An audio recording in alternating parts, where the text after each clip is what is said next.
మిగతా చర్చ అంటే ప్రీ రికార్డ్, అంటే శనివారం శుక్రవారం ప్రాధాన్యత లక్షవారం నైట్కి రికార్డ్ చేసేవాడు. కెమెరామెన్ వచ్చేవాడు. వాళ్ళు Culver church, Trinity Lutheran church, CS church పని చేశారు. వాళ్ళకి చర్చ్ వాళ్ళు ఆ సదుపాయం కల్పించారు. పెద్ద క్యాము పానాసోనిక్ పెద్ద క్యామ్ తెచ్చి శనివారం నైట్ షూట్ చేసేవారు. అది అప్లోడ్ చేసి ఆదివారానికి యూట్యూబ్లో టెలికాస్ట్ చేసేవారు. సో ఆ రకంగా ఆదివారం పెద్ద పని ఉండేది కాదు, కానీ ప్రతి శుక్రవారం ప్రతి ఆదివారం లైవ్ ఇచ్చాను. దేని రూపంలో నాకు లైఫ్ ఉంది కాబట్టి అవకాశం నాకు ఉంది. ప్రతి శుక్రవారం ఆదివారం లైవ్ ఇచ్చాను. అలాగే ప్రతిరోజు కూడా దాదాపు నిన్నటి మొన్నటి దాకా 40 రోజులుగా 40 సెక్షన్లుగా 40 రోజులుగా యూదా పత్రిక మీద ఒక సుదీర్ఘమైన లోతైన బైబిల్ స్టడీ మీకు అందించాను.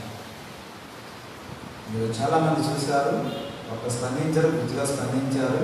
పాస్టర్ గారు పని ఏం లేదు, హాయిగా కూర్చొని రోజు మీ వాక్యాలు వింటున్నాను ఫేస్బుక్లో, యూట్యూబ్ అని చెప్పేసి మిగతా మీరు చూసి ఉంటారు. అఫ్కోర్స్ మన ఊళ్ళో నెట్వర్క్ ప్రాబ్లం ఉంది, మన సిగ్నల్స్ అయితే అందదు. నాకంటే వైఫై ఉంది కాబట్టి వేరే వ్యవహారం మనకు చాలామంది సిగ్నల్స్ అందదు. ఒక అబ్బాయి చెప్తాడు, తను జంక్షన్కి వెళ్ళి కూర్చొని అక్కడ సిగ్నల్ బాగా అవుతుందని ఆ జంక్షన్లో కూర్చొని చూస్తున్నానండి, మీ సందేహాలు ఇక్కడ సిగ్నల్ రావట్లేదు ఇంట్లో వీధి మన వీధిని అని చెప్పేసి. చిన్న చిన్న సమస్యలు ఉన్నాయి, అయినా వీళ్ళు చాలామంది వీక్షించారు. ఇప్పటికీ అవి యూట్యూబ్లో ఉన్నాయి. నాకు సబ్స్క్రైబ్ కావాలి అంటే మీరు యూట్యూబ్ ఆన్ చేయగానే, లేకపోతే మీకు లింక్ పెడుతుంటాను, దినసరి లింక్ పెడతాను రాత్రికి, వెళ్తున్న లైవ్ అంతా రాత్రి లింక్ పెడతాను. మీరు లింక్ టచ్ చేస్తే మొత్తం అంతా లైవ్లో కనిపిస్తుంది. ఆ పక్కనే ఆ సబ్స్క్రైబ్ రాసి ఉంటుంది, మీకు తెలిసిన విషయాలు నొక్కితే నా ఛానల్ సబ్స్క్రైబ్ అవుతుంది. పక్కన బెల్ ఐకాన్ కనిపిస్తుంది, గంటాకారంలో బొమ్మ కనిపిస్తుంది. ఆ గంట బొమ్మను టచ్ చేస్తే ఇంకా ప్రతి వారం రోజుకి మీకు వచ్చేస్తుంది. ఇప్పటికి 100 మంది చూసాను, ఇంకా 50 మంది ఉన్నారు. ఎనీవే, నా వాదన అంటే ఇది రకంగా వాక్యం చెప్పాలి, వాక్యం ఆడడానికి లేదు. కాబట్టి ఆ రకంగా ప్రతిరోజు కూడా వాక్యాన్ని అందించాను.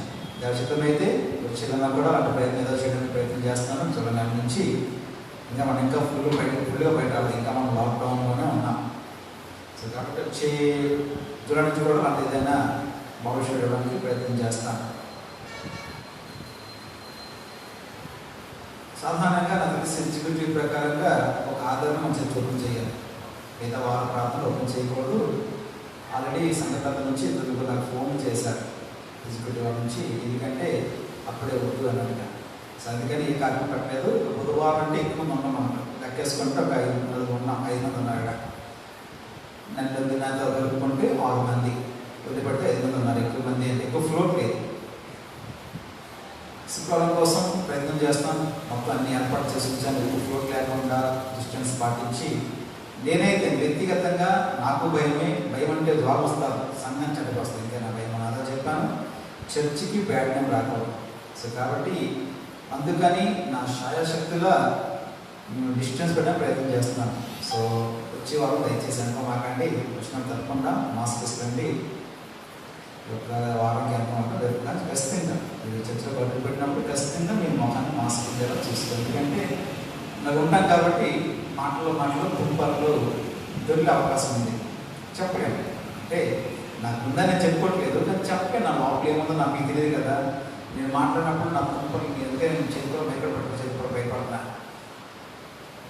సో కాబట్టి నెక్స్ట్ వెళ్తే ఖచ్చితంగా మాస్క్ దూరాన్ని కూడా మనం మెయింటైన్ చేసుకుందాం, శానిటైజేషన్, జ్వరం చెక్ చేసుకోవడం ఇవన్నీ కూడా తప్పనిసరి, మనం ఏం చేయడం లేదు. సో కాబట్టి ఇటువంటి ఆంక్షలతో ఫస్ట్ బుధవారం ప్రారంభించాం.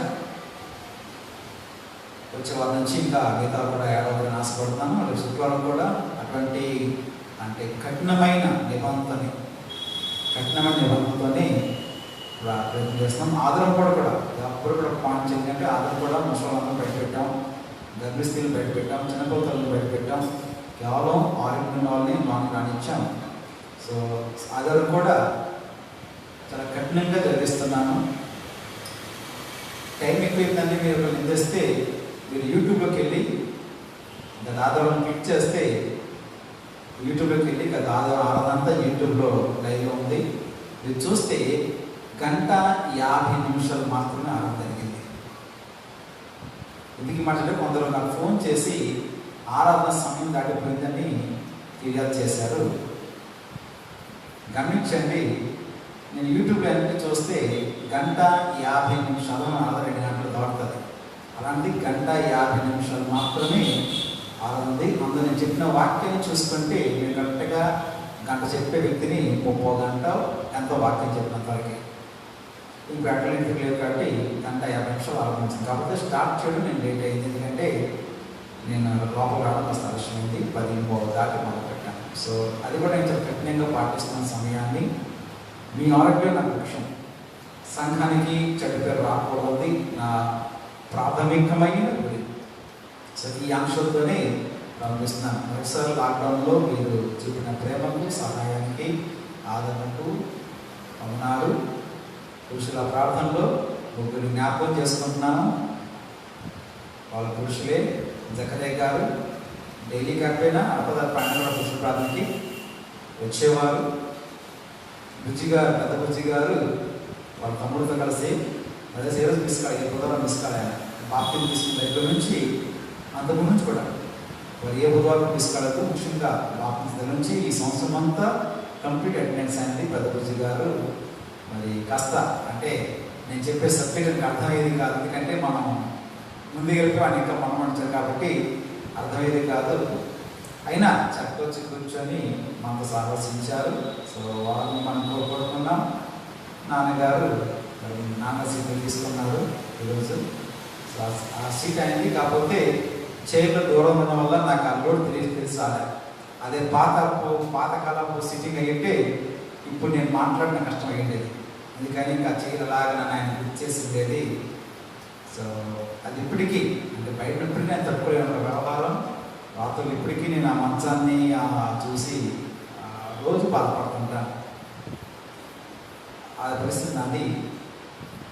అది ఆ రాత్రి అన్నాడు ఉన్నప్పుడు ఆ రాత్రి ఆ రోజు నిజంగా మీరు చూపిన ప్రేమకు కరుణ కారణమా ఏదైనా మొత్తానికి ఫ్యామిలీ నా కుటుంబం ఉన్నప్పుడు కూడా నాకు సహాయపడలేని పరిస్థితి అయిపోయింది ఆ రోజుల్లో. ఒక్కడిని నేను పాస్టర్గా ఆయన ఇద్దరు అందించడం అతను నేను ఇద్దరు ఇంకా నానాతనాలు పడ్డాం ఆయనతోనే. గమనించండి. సో చిన్నప్పుడు కూడా చాలా చాలా పరిస్థితుల్లో మీరు నిజంగా టైం అందరూ బయటకు వచ్చి ఆయన లేపుకెళ్ళడం, మోసుకెళ్ళడం, తీసుకు మొత్తం సమాజ్ చేసేదాకా అంతా మీరు ప్రకటిస్తున్నారు. ఇది నిజంగా నా తెలియదు, నా ముందున్న పాస్టర్ గారితో మీరు ఎలా వ్యవహారలేదు, కానీ నాతో మీ వ్యవహారం నన్ను చాలా రుణస్థంగా మార్చింది. ఒకసారి ఈ పురుషుల ప్రార్థన సందర్భంగా మీకు అందరూ తెలియపరుస్తూ ముఖ్యంగా ఆ ముగ్గురిని జ్ఞాపకం చేసుకుంటూ మరి పురుషుల సహస్రన వారికి ఆ కుటుంబ సానుభూతి తెలియపరుస్తూ మరి వాడు లేని లోటే అయినా మన దారి ముందుకు పోవడం ఏమంటారు. మరొక విషయం నేను చెప్పి వాటిని వెళ్ళిపోతాను. కొందరు ధనాన్ని నమ్ముతారు, కొందరు బలాన్ని నమ్ముతారు, కొందరు తెలివిని జ్ఞానాన్ని నమ్ముతారు, కొందరు అధికారాన్ని రాజకీయ అధికారాన్ని నమ్ముతారు. కానీ మన సంఘం ఎప్పుడు ప్రార్థన నమ్ముతుంది. మీరేమంటారు? మన సంఘం ఎప్పుడు ప్రార్థనే. ఒక పెళ్ళికి పెట్టుకుంటే ప్రార్థన, పిల్లలు ఎగ్జామ్ రాస్తే ప్రార్థన, ఉద్యోగం రాకపోతే ప్రార్థన, పిల్లలు పుట్టకపోతే ప్రార్థన, శుభకార్యం పెట్టుకుంటే ప్రార్థన, అనారోగ్యం వస్తే ప్రార్థన. ప్రతి విషయానికి మన సంఘంలో ప్రత్యేకత ఒకటి, మన సంఘం ప్రార్థన నమ్ముతారు. సో ఎప్పటి నుంచో అలాంటి ప్రార్థన ప్రపంచం, కానీ లాక్డౌన్ వల్ల నాకు వీలు పడలేదు. నేను మీతో డైరెక్ట్గా మాట్లాడే అవకాశం నాకు దొరకలేదు, ఎందుకంటే మీ అందరూ ఫోన్ అందుబాటులేదు. మీ వాట్సాప్ నెంబర్ ఉంటే నాకు పెట్టండి దయచేసి. నాకు మీ వాట్సాప్ నెంబర్ లేదు, ఇది మామూలు ఫోన్. మీ వాట్సాప్ నెంబర్ నా దగ్గర లేదు. రుచిగా ఉంది భాష వాట్సాప్ నెంబర్ దగ్గర లేదు, అత్యనంగా వాట్సాప్ నెంబర్ లేదు. మీ వాట్సాప్ నెంబర్ ఉంటే నా నెంబర్కి హాయ్ పెట్టండి. నా నెంబర్కి మీరు ప్రైస్ బటన్ పెడితే నేను దాన్ని సేవ్ చేసుకుంటాను మీ పేరు మీద. వాట్సాప్ ఉంటే మీకు ఏదైనా వాట్సాప్ నాకు వీలు పడుతుంది. అదే పుచ్చుగారు ఒకటే నాకు వాట్సాప్ నెంబర్ ఉంది, రామారావు గారు వాట్సాప్ నెంబర్ ఉంది, మిగతా ఉంది. సో కాబట్టి ఈ నేపథ్యంలో మీరు గమనించలేదు, ప్రస్తుత ప్రపంచ పరిస్థితులకై ప్రస్తుతం పరిస్థితి మీకు తెలిసింది ఏముంది? కరోనా గురించి. దేశం ఆర్థికంగా కుదేలైపోయింది. ప్రధానమంత్రి బయటకు 20 లక్షల కోట్లు పెట్టలేదు, మనకు తెలియదు. 2 లక్షల కోట్లైనా అని పట్టించారు, పెట్టడం తెలియదు. మొత్తం దేశం ఆర్థికంగా దెబ్బతింది, ఉద్యోగాలు దెబ్బతిన్నాయి, ఇలాంటి వాళ్ళు పనులు లేక ఇబ్బంది పడ్డారు, వలస కూలీలు దెబ్బతిన్నారు, వ్యాపారాలు దెబ్బతిన్నాయి, అన్నీ రెవెన్యూ దెబ్బతుంది. పెట్రోల్ ధర రోజు రోజుకి డే బై డే రోజు పెట్రోల్ ధర పెరుగుతుంది, ధరలు పెరుగుతుంది. నేను డీమార్ట్కి షాపింగ్కి వెళ్తే, కిరాణా షాప్కి వెళ్తే ఒకప్పుడు 2,000 రూపాయలు అయ్యేది, అలాంటిది 3-4 రూపాయలు అయిపోయింది నాకు. అలాగా అయినా కూడా సరుకు తీసేసి వస్తుంది, సరిపోతుంది. సో ధరలు పెరిగి వస్తుంది. ఏమంటే ధరలు పెరిగిపోయి ప్రతి వస్తువు ధర పెరిగింది. ఏమంటే కరోనా ప్రభావం అంటున్నారు. ఇది ఇలా ఉంటుంది. ఒక పక్క అనారోగ్యం, ఒక పక్క లేదు అనుకుంటున్నా అది విస్తరించిపోతూ ఉంది. విశాఖపట్నం ఒక్కడితో మన విశాఖపట్నం ఈ రోజుకి 500 కేసులు దాటాయి. మన పక్కనే పొర్లపాలెంలో మనం పాజిటివ్ కేసు చూస్తున్నాం. ఇటు సపోరా మనం చూస్తాం, అటు పెందుర్తి నిన్నగా మన పెందుర్తిలో మొదలైంది, ప్రశాంత్ నగర్. సో కాబట్టి దాదాపు బోర్డర్ దాటి మనకి వస్తుంది అది. సో అది ఏమవుతుందో నాకు అర్థం కావట్లేదు. దేశం ఇప్పటికీ ఈ రోజుకి మన దేశంలో కరోనా చనిపోయిన వాళ్ళు 2000 అని జూన్ 24 ఈ రోజు కల్లా మన దేశంలో కరోనా చనిపోయిన వారు టోటల్ 10,000 మంది దాటి ఈ రోజుకి 10,000 దాటింది. అని చాలు కేసులు అంటే దాదాపు 5 లక్షల దరిదాపులు ఉన్నాయి మన దేశంలో. మన రాష్ట్రం 9,000 కేసులు దాటాయి. ఆంధ్ర రాష్ట్రంలో 9,000 పైగా పాజిటివ్ కేసులు ఉన్నాయి. చాలా భయంకరంగా మనం ఉన్నాం. ఇండియా అమెరికా నెంబర్ 1 అనుకోండి, ఇప్పుడు ఇండియా స్థాయికి వెళ్ళిపోతుంది, అమెరికాను దాటి వెళ్ళిపోతుంది. ఎందుకంటే మనది పాపులేషన్ ఎక్కువ, చైనా గురిందే మనది పాపులేషన్ కాబట్టి మన దగ్గర లేదనుకున్నాం. కానీ ఇండియా ఈరోజు అమెరికాను దాటి 5 లక్షలు దాటి వెళ్తుంది, అమెరికాను దాటి వెళ్తుంది. సో కాబట్టి ఈ పరిస్థితుల్లోన దీనికి అంతం ముగింపు ప్రార్థన ఒకటే. మందు ఉందంటున్నారు, ఫ్లూ ఉందంటున్నారు, తెలియదు ఎంతవరకు వస్తుంది. వచ్చిన తర్వాత పనిచేయడం మనకు తెలియదు. కానీ వచ్చిన తర్వాత బాధపడకుండా రాకుండా కాపాడడం మంచిది. ఈ నేపథ్యంలో ఒక 40 దినాలు గొలుసు ప్రార్థన. మళ్ళీ ఇంకో విషయం అంటే మన చర్చలు అన్నీ కాకుండా ఆగిపోయాయి. బాప్తిస్మం ఆగిపోయాయి, పెళ్ళిళ్ళు ఆగిపోయాయి, శుభకార్యాలు ఆగిపోయాయి, గృహప్రవేశాలు ఆగిపోయాయి. చాలా ఏ కార్యక్రమం ఇలా పోకుండా చేసిన పెద్ద విషయం కాదు, మొదటి కష్టం. కాకపోతే అది ఏమవుతుందో మళ్ళీ చెప్పలేదు. ఎవరో పెళ్ళికి వెళ్ళి మొత్తం అందరికీ ఇల్లందరికీ వచ్చింది. ఎవరో పెళ్ళికి విజయవాడ అక్కడ పెళ్ళికి వచ్చారు విశాఖపట్నం వాళ్ళు. ఆ పెళ్ళికి రాగానే వాళ్ళకి పాజిటివ్ వచ్చింది. సో కాబట్టి చెప్పలేదు. సో ఈ పరిస్థితిలో ప్రార్థన ఒకటే మనకి అవకాశం. సో కాబట్టి నా బాధ అంటే మనం 40 దినాలు ప్రార్థన చేసుకొని, కృషి ప్రార్థన చేసుకొని తర్వాత ఆ ప్రార్థన ప్రభావంతో మన కార్యక్రమం మనం మొదలు పెట్టుకుందాం. సో ఈ నేపథ్యంలో రేపు జూలై 6 మొదటి సోమవారం నుంచి ఆగస్టు 14 వరకు ఒక 40 దినాలు సుదీర్ఘమైన నాన్ స్టాప్ చైన్ ప్రేయర్స్ ఆగని గొలుసు 24 గంటలు గొలుసు ప్రార్థనలు ఉంటాయి. ఉదయం వేకుజాము ప్రార్థనతో మొదలవుతుంది, మళ్ళీ వేకుజాము ప్రార్థనతో ముగింపు అవుతుంది. ఆగస్టు 15 జెండా వందనం అయిపోయాక చూసుకొని మన ఇంట్లో ప్రార్థనలో పెట్టుకొని అక్కడి నుంచి మనకు ఆ సంఘంలో మనం మొదలుపెట్టే కార్యక్రమాలు ఉన్నాయి. అవన్నీ మనం మొదలుపెట్టడానికి మనకు అవకాశం ఉంటుంది.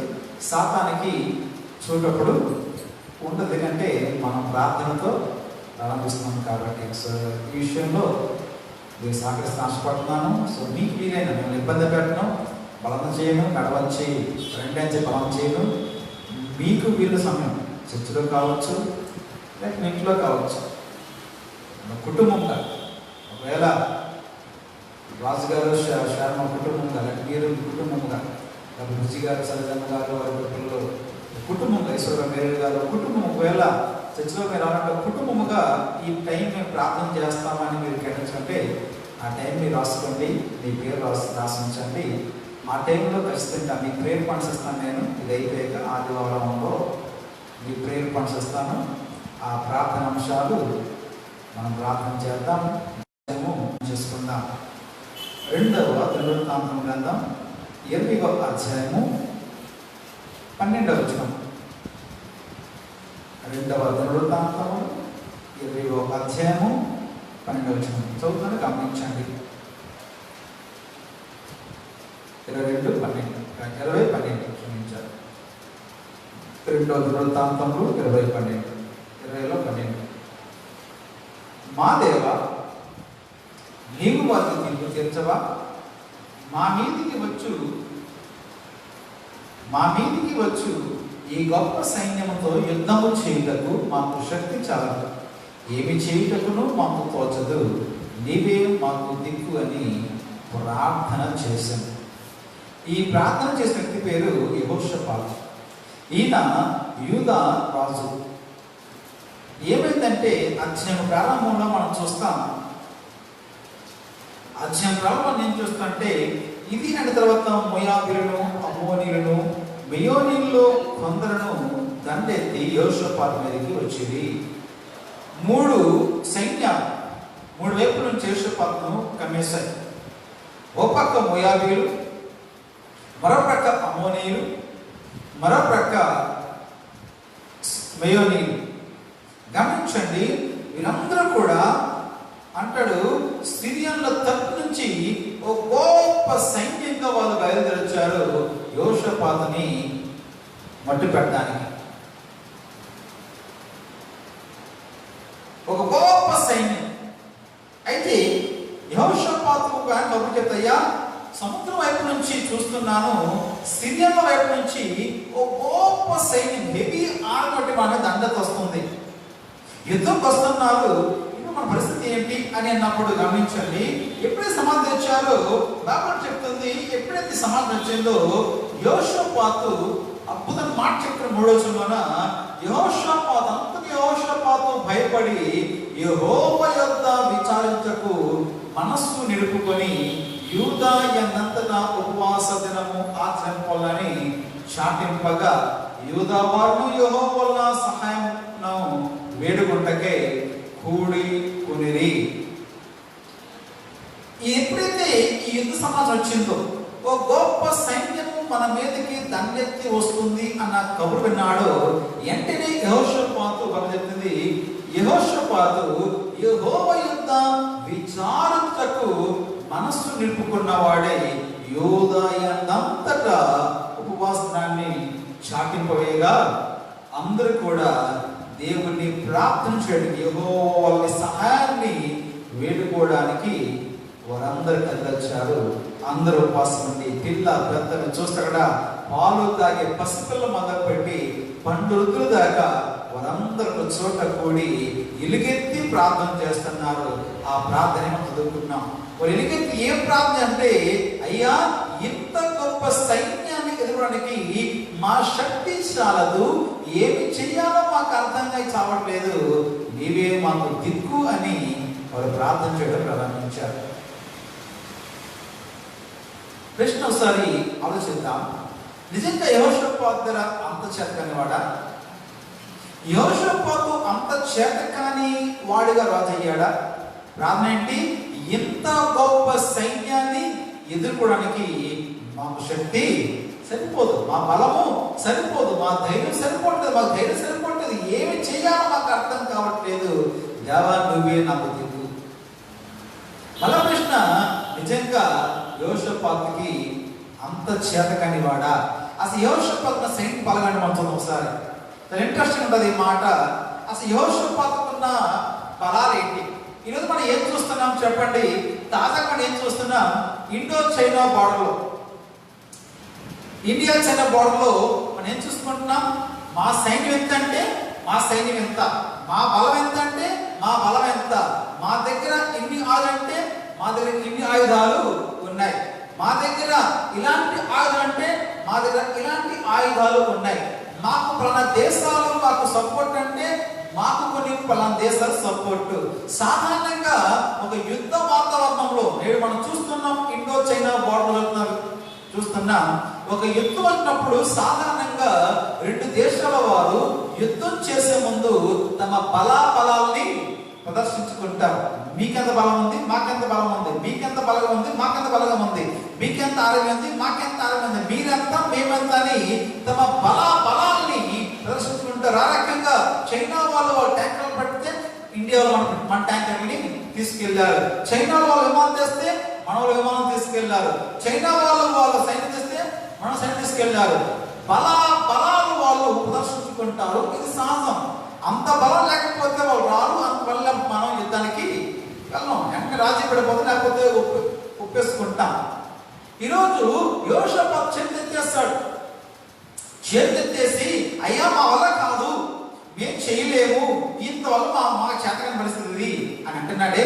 అసలు నిజంగా అదే పరిస్థితి. అసలు యోషాపాతు యొక్క బలాలు ఏంటండి ఒక్కసారి మనం చూద్దాం.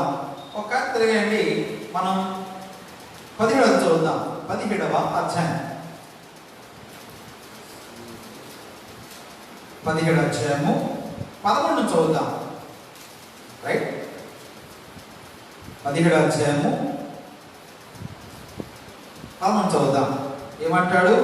యూదా దేశపు పట్టణంలో అతనికి బహు ధనము సమకూర్చబడిన అతని కింద పరాక్రమశాలలో యెరూషలేములో కూడి ఉండి వీరి పితరులు వంశం చొప్పున వీరి సంఖ్య ఎంతనగా యూదాలో సార్ లెక్కేసుకుందాం. సార్ మీకు మళ్ళీ లెక్కేసుకున్నాం.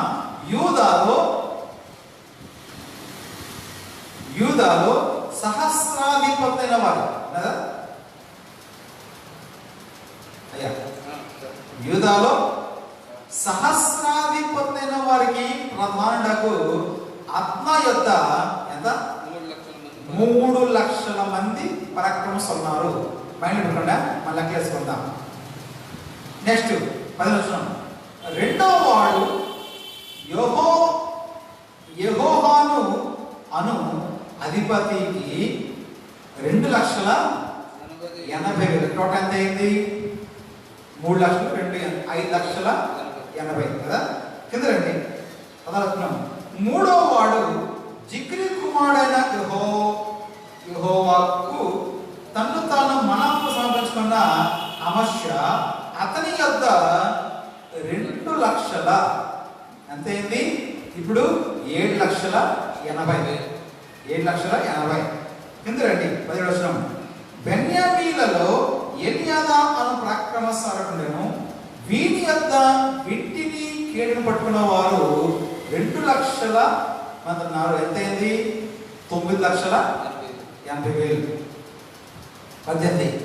రెండో వాడు యెహోజాబాదు వీని యొద్ద 1,80,000 మంది యుద్ధ సన్నద్ధులు ఉండిరి. ఎంతైంది? టోటల్ 11,60,000 మంది. అంటే 40,000 తక్కువ 12 లక్షల మంది. ఇప్పుడు చెప్పండి, నిజంగా యోషాపాతు చేస్తున్నాడా? నా పాయింట్ అర్థమైందా? నా లాజిక్ అర్థమైందా? నిజంగా యోషాపాతు అంత చేత కానివాడుగా రాజు అయ్యాడా? అంత చేత కాకుండా ఆయన రాజకీయం చేస్తున్నాడా? అంత చేత కాకుండా పరిపాలిస్తున్నాడా? అతని దగ్గర గమనించండి, 11,60,000 మంది సైనిక బలం ఉంది ఆయన దగ్గర. ఈ 11 లక్షల సైన్యాన్ని ఎలాగనుకుందాం. పోనీ 11 లక్షల్లో పోనీ 60,000 కదా. పోనీ ఎందులోన కొంత తగ్గరించుకుని 9 లక్షలు పెట్టుకుందాం. 9 లక్షల్ని 3 లక్షలు 3 ముక్కలు చేస్తే ముగ్గురిని 3 రకాలుగా వేసేయచ్చు. ఎవరొచ్చారు? మేయోనీయులు, అమ్మోనీయులు, మోయాబీలు కదా. నిజంగా యోషాపాతు పోనీ 1 లక్ష సైన్యం తన దగ్గర పెట్టుకొని 2 లక్షల 1,60,000 మంది తన పెట్టుకొని సపోర్ట్గా వెనకేసుకొని మిగతా 9 లక్షల మంది 3 చొప్పున డివైడ్ చేసి వ్యూహం వేసి, రేపు మీరు 3 లక్షల ఇల్లు చూసుకోండి, 3 లక్షలు చూసుకోండి, మిగతా 3 ఇల్లు చూసుకోండి అంటే గమనించండి. అవసరం. ఎందుకంటే అంత చేత కాని వాడైతే కాడు. బాగా అర్థం చేసుకోండి. అతని దగ్గర 11,60,000 మంది మహాయోధులు. వాళ్ళ ఎవరు ఏంటంట? పరాక్రమశాలులు, యుద్ధ సన్నాహదులైన మహాసైన్యం తన దగ్గర ఉన్నప్పటికీ యోషాపాతు ఏం ప్రార్థన చేస్తున్నాడు? దేవా మాకు చేత కాదు. నేను చేయలేను, మా సామర్థ్యం సరిపోదు, మా బలం సరిపోదు, మా జ్ఞానం సరిపోదు, మా దమ్ము సరిపోదు, మాకు నీ సహాయం కావాలి. ఏమర్థమవుతుంది మనకి ఇక్కడ? ఇలా గమనించండి, చాలా మంది తెలివి నమ్ముకుంటారు.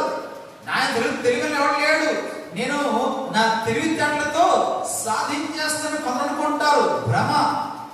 కొందరు నేను మాటకారిని, నేను మాటలతో సాధించేస్తాను. బైబిల్లో రాసి ఉంటుంది, మా పెదవులు మావి మా నలుగుతో మేము సాధించేస్తాం. ఏదో సాధన నోరు నోడిదే ఊరని. సో కాబట్టి నాకు నోరు ఉంది, నేను మాటకారిని, నా నోటి మాట సాధించేస్తుంది. కొందరు అభిప్రాయం పడతారు.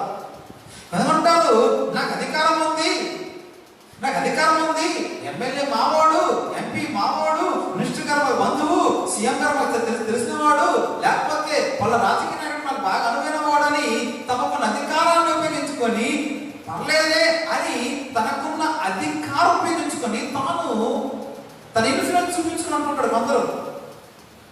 కొంతమంది నాకేం డబ్బు ఉంది, ఆ డబ్బుతో నేను చట్టాన్ని కొనగలను, వైద్యాన్ని కొనగలను, హాస్పిటల్ కొనగలను, ఏదైనా కొనగలని గమనించండి. మధ్యకాలంలో ఒక న్యూస్ విన్నాను. సినిమా హీరో ప్రభాస్ గారికి ఏదో జబ్బు వస్తుందంట, ఏదో అనారోగ్యం వచ్చింది. ఒక హాస్పిటల్ అంటే తెలుసట, ఒక హాస్పిటల్ అన్నం పెట్టేశారట. నా హాస్పిటల్ ఆయనకు వస్తే ప్రత్యేకించి అక్కడ ఆయన ట్రీట్మెంట్ అవుతుంది, ఎవరు వెళ్ళాడు. డబ్బు ఉంది, కోట్లు ఉన్నాయి, ఏదైనా చేయగలడు. ఈరోజు మనిషికి భ్రమాది. డబ్బు ఉంది, అధికారం ఉంది, జ్ఞానం ఉంది, బలం ఉందని విర్రవీగిన మనిషి ఈరోజు గమనించండి. ఈరోజు ఇలాంటి విర్రవీగే వాళ్ళు బయట అన్ని అనుకుంటే క్షమించాలి. ఇలాంటి విర్రవీగే వాళ్ళు క్రైస్తవులు ఉండడం చాలా దారుణంగా దోషకరం. మనిషి విర్రవీగిపోతున్నాడు. నాకంటే కూడా డబ్బు ఉంది, నాకంటే కూడా ఆస్తి ఉంది, నాకంటే అందం ఉంది, నాకంటే బలం ఉంది, నాకంటే తెలివితేటలు ఉన్నాయి, నేను మాటకాలని మనిషి మురిసిపోతున్నాడు రోజు. అలాంటి గమనించే మురిసిపోయి అలాంటి ఏం చెప్పుకోవాలి, అలాగా అహంభావంతో అతిశయపడే వారి కొమ్ములు విరిగే కాలం అండి మనకు కనిపిస్తుంది. గమనించండి, ఇది చేసుకుంటుందంటే ఢిల్లీ ఆరోగ్య శాఖ మంత్రి, ఆయన ఆరోగ్య శాఖ, మామూలు శాఖ హెల్త్ మినిస్టర్, ఆయన ఆరోగ్య శాఖ మంత్రికే కరోనా వచ్చి హాస్పిటల్ ఢిల్లీలో. గమనించండి, ఎమ్మెల్యే గారికి కరోనా వచ్చి పడ్డాడు. ఎస్కోట్ ఎమ్మెల్యే గారనే పాపం ఆయన హాస్పిటల్ ఉన్నాడు అనుకుంటా, ఆయన గమనం సహా. తమిళనాడులో సాక్షాత్తు అధికార పార్టీ ఎమ్మెల్యే చనిపోయాడు. డిఎం కన్నడియన్ ఎమ్మెల్యే చనిపోయాడు ఈ వ్యాధితో. ప్రశ్న అవుతుంది, రోజు అధికారానికి ఉపయోగపడలే, నీ డబ్బునికి ఉపయోగపడదు, కోర్టు ఇచ్చినా సరే, అయ్యా సార్ కోర్టు ఇస్తాను నాకు ఈ రోగం అంటే గమనించండి, నువ్వు కోర్టు ఇచ్చినా ఇది పోయే రోగం కాదు. రోగం నువ్వు పో తప్ప ఇది పోయే రోగం కాదు. ఆ రోగం రాకపోలే కానీ ఆ రోగం వస్తే నువ్వు పోలే తప్ప అది పోయే రోగం అయితే కాదు. చూస్తున్నాం మనం గణిత ఈ రోజుకి 10,000 మంది చచ్చిపోయే రోగం అంటే ఆలోచించండి. ఏమంటే మాట అంటాను, ది అడ్వాన్స్ మెడికల్లో, వైద్య శాస్త్రంలో అన్నిటికంటే అడ్వాన్స్ అంటే అమెరికా. వైద్య శాస్త్రంలో మించింది అమెరికా. రోజు అమెరికా లక్షల మంది ప్రాణాలు కోల్పోయి వైద్య ఏం చేయలేకపోయింది, వైద్యం ఏం చేయలేకపోయింది, సైన్స్ ఏం చేయలేకపోయింది, మెడికల్ సైన్స్ ఏం చేయలేకపోయింది. బ్రాజిల్ లాంటి దేశాలు, ఇటలీ లాంటి దేశాలు, స్పెయిన్ లాంటి దేశాలు. అందుకండి ఈరోజు ఎంబీబీఎస్ అడగాలంటే 2 దేశాలు, ఒకటి ఫిలిప్పైన్, 2 చైనా పేరు చెప్తారు. ఎంబీబీఎస్ అడగాలంటే అయితే ఫిలిప్పైన్ లేదా చైనా అంటారు. 2 దేశాలు అసలు పుట్టిన చైనాలో పుట్టి అలాగైతే కొన్ని వేల మంది ప్రాణాలు తీసుకుంది. ప్రశ్న అవుతుంది, నీ జ్ఞానం ఏమైపోయింది, నీ డబ్బు ఏమైపోయింది, ధనం ఏమైపోయింది, నీ అధికారం ఏమైపోయింది, నీ హోదా ఏమైపోయింది? మనిషి భ్రమిస్తున్నాడు, మనిషి విరవేస్తున్నాడు. డబ్బును చూసుకొని, అందాన్ని చూసుకొని, బలాన్ని చూసుకొని, తెలివిని చూసుకొని, వెనకున్న మంది మార్పు చూసుకొని, నిన్ను కానకుండా గమనించిన పచ్చిగా మాట్లాడుతున్నాను. అహంభావంతో, గర్వంతో కళ్ళు మూసుకుపోయి మనిషి దేవుడు గుడి అనకుండా తిరుగుతున్నాడు. ఇప్పుడు అందరు కొమ్ములు విరిగే ఒక పరిస్థితి వచ్చింది. ఈరోజు ప్రధానమంత్రి దాకా కూడా చేతులు తెశాడు, ఇంక నేను చేసిందేం లేదు. ముఖ్యమంత్రి దాకా కూడా క్షమించాలి, ముఖ్యంగా చేతులు తెచ్చాడు. చేసినంత చేస్తాం, చేయనంత లాక్డౌన్, 4 విడతలు లాక్డౌన్ చాలా కఠినంగా చేస్తాం. చాలా కఠిన. నిజంగా నేను తప్పాట్లకి అవకాశం లేదు. ప్రధాన తప్పాట్లే ముఖ్యం తప్ప. ఎందుకంటే కఠినంగా, ఎందుకంటే మనకు తెలుసు మన వీధి అసలు నిర్మానుష్యం ఫ్రంట్ తిరుగు, కానీ అస్సలు చీమ కూడా బయట అడుగు పెట్టినంత నిర్మానుష్యంగా మారిపోయింది. అది టైం కలగదండి. ఒక నెల క్రితం ఈ టైం కలగదు మన ఊరు. అసలు ఎవరింట్లో పడి నిర్మానుష్యంగా అసలు ఏం లేదు, ఇంట్లో కూర్చొని అలాగే ఒక నెల క్రితం వెనక్కి వెళ్తే చాలా కఠినంగా చేశాం. కానీ ఆగలే. లాక్డౌన్ వల్ల ఆగిపోతాం, కానీ ఇది ఆగలే, పెరిగింది, పెరుగుతూనే వచ్చింది. చివరికి మన రాష్ట్ర ముఖ్యమంత్రి కూడా చేయెత్తేసి ఇంకా చేస్తే లేదు, మరి ఎంత కట్టడ చేసినా ఇది ఎక్కడో దగ్గర పుడితే ఉంటుంది. కాబట్టి లాక్డౌన్ సడలించండి అని చెప్పేసి ప్రధానమంత్రికి ఈరోజు అంత చాలా ఉంది. గమనించండి, ఎన్నున్నా ఒక గొప్ప విషయం ఏంటంటే చెప్పిన మనిషిదేనా యోషపాతు తన బలాన్ని నమ్మలే, బలగాన్ని నమ్మలే, సైన్యం నమ్మలే. ఏమంటే చదవడం కాదు సార్, అతని దగ్గర 11,60,60,000 మంది యుద్ధ సన్నలు. గమనించండి, మొయాబీలు ఎవడంటే అసలు మట్టి కనిపించగలడు, మట్టి కనిపించగలడు. నేను అడుగుతాను, బైబిల్లో తిరగేయండి, బైబిల్లో ఇశ్రాయేలుతో యుద్ధం చేయడం గెలిచాడు, కనానీయులు గెలిచారా? ఎప్పుడు చూడండి, అసలు ఇశ్రాయేలుతో యుద్ధం చేసి కనానీయులు గెలిచారా? ఫిలిష్తీయులు గెలగలిగారా? ఫిలిష్తీయులు గెలవగలిగారా? ఎవరు గెలిచిన వాళ్ళతో యుద్ధం చేసి? ఐగుప్తు దినప్రదాలు నీలపాలు అయిపోరా?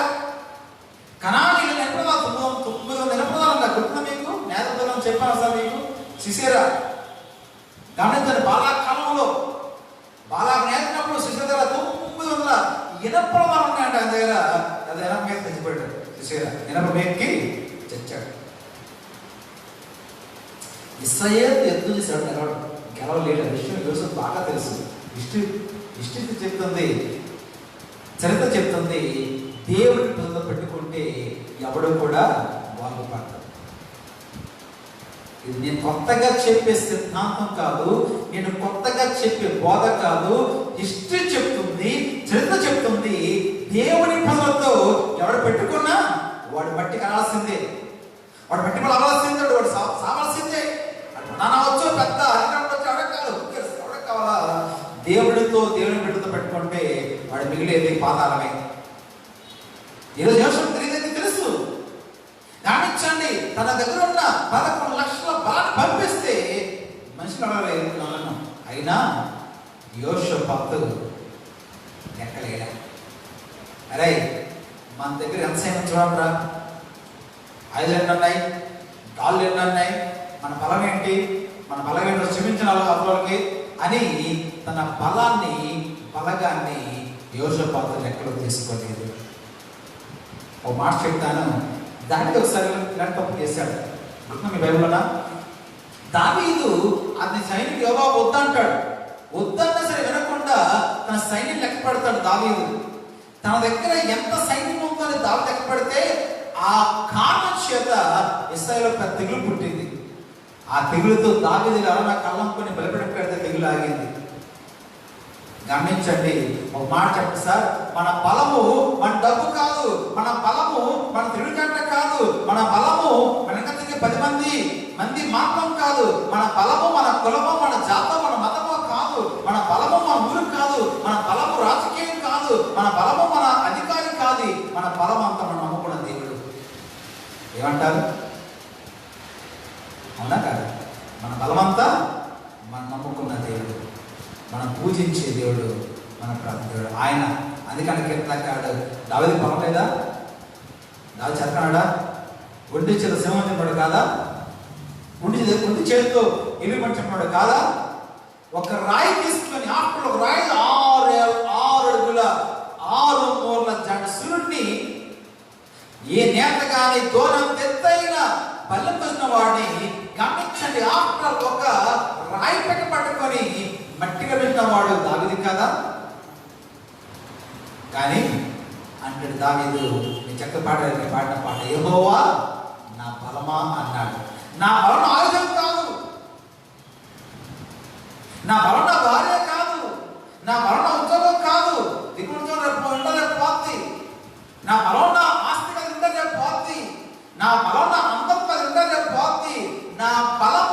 నా వయసు కాదు, నా వయసు కంటే పోతే నా వయసు. నా బలం ఎవడంటే ఆయన. యెహోవా నా బలమా, నీ యందు నేను ఆనందిస్తున్నాను. ఈరోజు ప్రశ్న అవుతుంది, నీ బలం ఎవరు? నీ ఉద్యోగమా? నీ బలం ఎవరు? నీ వ్యాపారమా? నీ బలం ఎవరు సార్? మీ భార్య? మీ బలం ఎవరండి? మీ సంసారమా? మీ బలం ఎవరండి? నిన్న తిరిగే 10 మంది మార్బలమా? మీ బలం ఏంటండి? మీ తెలివితేటలా? మీ జ్ఞానమా? మీ మాట్లాడతామా? యెహోవా నా బలం, నా బలమంతా ఆయనే, ఇంకేమీ కాదు. యోషువ చేత కాదు, అన్నీ ఉన్నాయి, కానీ అంటాడు, దేవా నేను సైన్యం నమ్మట్లే, నా దగ్గర సైన్యం కాకపోతే నేను సైన్యం నమ్మట్లేదు, నేను నిన్ను నమ్ముకుంటున్నాను.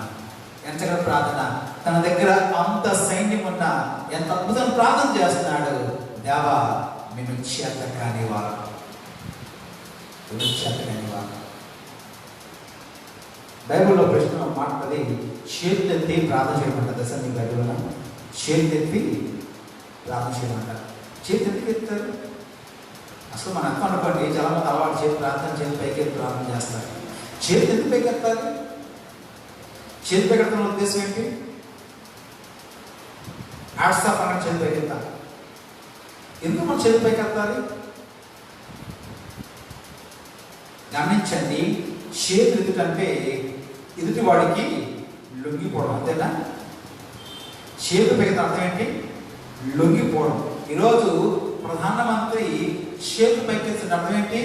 తన కరోనాకి లొంగిపోయాడు. చేసిందేం లేదు. ఇంకా మనం కాపాడుకోవడమే. మాస్క్ వేసుకొని, సమాజ భౌతికలు పాటించుకొని మనం కాపాడడం తప్ప ప్రభుత్వ పరంగా నేను చేసింది ఇంకేది కూడా లేదు. చేయొచ్చు, ముఖ్యం చేయొచ్చు. ఎందుకని ఇంక నా వల్ల నేను చేసిందే లేదు. ఎంత చేసినా ఇది ఎక్కడో ధర పుడుతూనే ఉంటుంది. నేను ఇంకేం చేయను. మిమ్మల్ని మీరే కాపాడుకోవాలి, మీరు మీరే కాపాడుకోవాలి. సో చేతున్న ప్రధాన మన చేతకం నొప్పుకొని ఎదుటివాడికి మనం లొంగిపోవడం, లోబడిపోవడం, మన చేతకంతా ఒప్పుకోవడము, శ్రమపడిపోవడము. గమనించండి, యోషువ అయ్యా మాకు చేత కాదు అనడం వల్ల మన దేవునికి దాసోని లొంగిపోయాడు.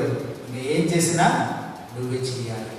అందుకే అర్థం అంటాడు, నీవే మాకు దిక్కు, నీవే మాకు దిక్కు, ఇంక నువ్వే మా సహాయము, నీవే మా కేడము, నీ వల్లే మేము జయించగలం. ఇదేనా బిడ్డారా? యోషపాతు బలాన్ని నమ్మలేదు, దేవుడిని నమ్మాడు. బలం నమ్మలేదు, దేవుడిని నమ్మాడు. ఈరోజు మనం దేవుని నమ్ముతున్నాం. అంత ఉండి కూడా తన దగ్గర 11 లక్షల పైబడిన సైన్యుడికి కూడా అవి చెప్తుంది, యెహోవా యొద్ద విచారణ చేయడానికి మనసు విన్న వాడే ఉపవాసం ఉండి ప్రార్థన చేసి దేవాన్ని నీవే మాకు దిక్కుంటున్నారు. ఈరోజు మన సంఘంలో ఉన్న కొంతమంది బలాన్ని నమ్మేవారు, తెలియదని నమ్మేవారు. ఈరోజు నేను దేవుడు నమ్ముతున్నాను, మీరు దేవుడు నమ్ముతున్నారు. ఇంకా ఒక మాట చెప్పాను, మన సంఘం కేవలం ప్రార్థననే నమ్ముతారు. మంచిగానే చెడుకైనా మనం ప్రార్థన ఆశిస్తాం. అందుకని ఈరోజు మాట చెప్తున్నాను, మన సంఘంలో ఉన్నది కారణం ప్రార్థన, కారణం ప్రార్థన, కారణం ప్రార్థన. గమనించండి సార్, కొనండి సార్, కొన మీద నిలబడలేదు సార్, కొన మీద నిలబడలేదు. ఒక మాట చెప్పినా లేకపోతే మీ భాష చెప్తాను. కాలమ్స్ కదా, కాలమ్స్ బిల్డింగ్, కాలమ్స్ బిల్డింగ్ నిలబడుతుంది. ఒక మాట చెప్పిన మేము కూడా ఆ రకంగా ప్రభువా నీవే మా బలమని, మా శక్తినో మా భక్తినో కాకుండా, అనుకున్న మంది మాట్లాడడం కాకుండా, మా తెలివినో మా జ్ఞానం కాకుండా కేవలం నిన్ను నిన్ను నిన్ను మాత్రమే నమ్మి ప్రభువా నీకు ఆధారపడిన ప్రశ్న ప్రార్థనే మహా ఆయుధంగా మా తండ్రి. మేము ప్రతి శోధనని జయించి ముందుకి అవకాశం ప్రార్థన చేస్తున్నాము. ఇదిగో తండ్రి, మరి 3-4 నెలలు మా బిడ్డలందరినీ కాపాడడం, ముఖ్యంగా మా సహోదరులు కాపాడడం, పనులు లేకపోయినా, పనులకి పరిస్థితి లేకపోయినా వారిని పుస్తుండకుండా పోషించో, దీవించో కొందన్నారు. మళ్ళీ తిరిగి తన పండుగలకు సాయం దయచేయండి. నిజమే, ఈ వైరస్ ఎవరిలో ఉంటుందో, ఏ వస్తువుకి ఉంటుందో, ఏ మనిషిలో ఉంటుందో మాకు అర్థం కావట్లేదు అయ్యా. కంటికి కనిపిన శత్రువుగా ఇది మా ప్రాణం వేస్తుంది. ఈ పరిస్థితిలో మాకున్న ధైర్యం అంతా నీవే, మాకున్న ఆధారం అంతా నీవే. మీరు బయటికి వెళ్ళినప్పుడు, ప్రయాణం చేస్తున్నప్పుడు, 10 మందితో కలిసి తిరిగినప్పుడు, మరి ముఖ్య పని పాటకి వెళ్ళినప్పుడు వేటి ద్వారా ఎవరి ద్వారా, ఏ వస్తువుని ముట్టుకోవడం ద్వారా, ఎవరితో మాట్లాడడం ద్వారా ఎలాంటి రోగం, ఎలాంటి కరోనా వారికి అంటకుండా మా తండ్రి నీ రక్త ప్రోక్షణ ప్రభావం చేత నీ బిడ్డలందరినీ కాపాడమని ప్రార్థన చేస్తుంది. వారమంతా నీ తోడించండి. చిత్తమైతే మళ్ళీ చెరుపు ద్వారా మళ్ళా నేను కలుసుకొని నేను ధ్యానించి గణపట్టే భాగ్యమని ప్రార్థన చేస్తుంది. మహిమంతా మీరే పొందమని ఈ రోజులో చేరిన మా ప్రియ పురుషులందరూ దీవించమని ప్రార్థన చేస్తుంది. నిన్నైనా మీ దేవునితో నింపి పంపించండి. నీకు ఎల్లప్పుడూ గౌరవించండి. యేసునామం బట్టి ప్రార్థిస్తున్నాం తండ్రి. పరలోకమందున మా తండ్రి, నీ నామం పరిశుద్ధపరచబడుగాక, నీ రాజ్యం వచ్చుగాక, నీ చిత్తం పరలోకమందు నెరవేర్చినట్లుగా భూమి నెరవేరుగాక. మాకు కావాల్సిన ఆహారం నేడు మాకు దయచేయండి. మార్గదర్శన ప్రకారం మాకు క్షమించండి. మమ్మల్ని శోధన తీసుకురాకుండా దర్శనం తప్పించండి. ఎందుకంటే రాజ్యము, బలము, మహిమ నిరంతరం నిర్మావు తండ్రి. దేవుని ప్రేమ, ప్రభుత్వ కృప, పరిశుద్ధాత్మ సమస్య అందరూ చూడండి. మీకు సంపూర్ణ ఆరోగ్యం ఇచ్చి, క్షేమాన్నిచ్చి, ఆరోగ్యాలతో మిమ్మల్ని మీ కుటుంబాలని దీవించి, కరుణించి, కాపాడి సదా నడిపించిన గాక. ఆమేన్. అందరికీ వందనాలు. సెలవు తీసుకుంటాం.